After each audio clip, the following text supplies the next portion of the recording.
जळगावला पुन्हा एकदा अवकाळी पावसानं चांगलंच झोडपलंय। हातातोंडाशी आलेलं शेतकऱ्यांचं पीक आता गेल्यानं बळीराजा हवालदिल झालेला आहे। पाहूयात।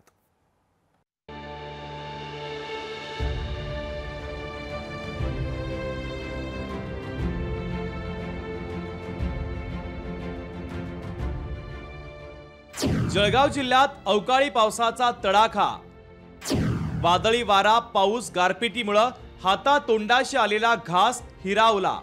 तूर, गहू, हरभरा, रब्बी पिकांसह केळीच्या पिकाला मोठा फटका। वादळी वाऱ्यामुळे शेकडो हेक्टर मधील केळीचं पीक जमीनदोस्त। हवामान विभागाने वर्तवलेल्या अंदाजानुसार जळगाव जिल्ह्यात शुक्रवारी अवकाळी पावसानं थैमान घातलं। वादळी वाऱ्यासह आलेल्या अवकाळी पावसानं जिल्ह्यात रब्बी पिकांचं मोठं नुकसान केलंय। अवकाळी पावसासोबत वादळी वाऱ्यासह आलेल्या गारपिटीनं केळीच्या पिकाला मोठा फटका बसलाय। जिल्ह्यातील यावल, रावेर या तालुक्यामध्ये केळीचं सर्वाधिक नुकसान झालंय।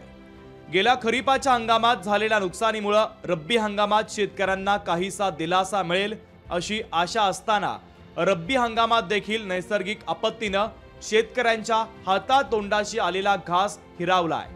त्यामुळे पुन्हा एकदा बळीराजा आर्थिक विवंचनेत सापडलाय।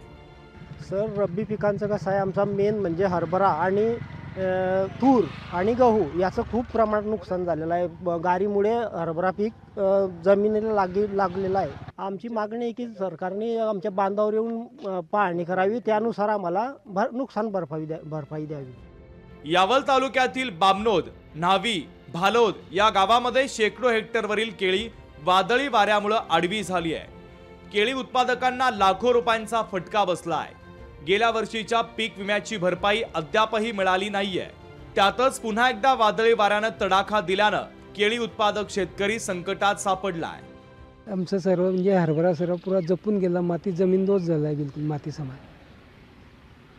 आणि कोरडा पण असं या गारीच्या याच्यामुळे सर्व असं तांबडा पीड हे झालाय, पांढरा। अंदाजित हे समजा 70-80 हजाराचं तर नुकसान आहे। जे काही सरकारने लवकरात लवकर पंचनामे करून आमची जी नुकसान भरपाई आहे ते ताबडतोब देण्याचा विचार करावा। 2 दिवसांपासून ढगाळ वातावरणामुळे आधीच रब्बी पिकांवर रोगराईची शक्यता निर्माण झालेली असताना त्यातच अवकाळी पाऊस आणि वादळी वाऱ्यामुळे रब्बी पिकांच्या उत्पन्नात मोठी घट होणार आहे। त्यामुळे बळीराजा मेटाकुटीला आलाय। दरम्यान राज्यात नुकतंच महायुतीचं सरकार आलं असून महायुतीच्या सरकारनं तातडीनं नुकसानीचे पंचनामे करून शेतकऱ्यांना मदत करावी अशी अपेक्षा बळीराजा व्यक्त करतोय। सर्वच नुकसान झालेलं आहे। केळी, हरभरा, काही लोकांनी गहू पेरलेले होते, हे सर्व जमीनदोस्त झालेलं आहे। केळीचे बागाच्या बागा उपटून पडलेले आहे आणि रावेर असो, इकडे चोपडा असो का यावल असो, परिसरामध्ये सर्व तसंच झालेलं आहे। नवीन सरकार आलेलं आहे, आता यांनी करावी अशी माझी अपेक्षा आहे की आता नवीन सरकार आलं आहे, हे आम्हाला काहीतरी शेतकऱ्यांना मदत करतील याची मी त्यांना जरा विनंती करतो।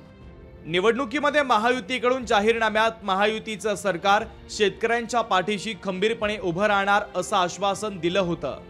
आता सरकार स्थापन होताच निसर्गाच्या अवकृपेनं बळीराजा आर्थिक विवंचनेत सापडलाय। आता महायुतीचं सरकार शेतकऱ्यांना कधीपर्यंत नुकसान भरपाई देतं हे पाहणं महत्त्वाचं ठरेल।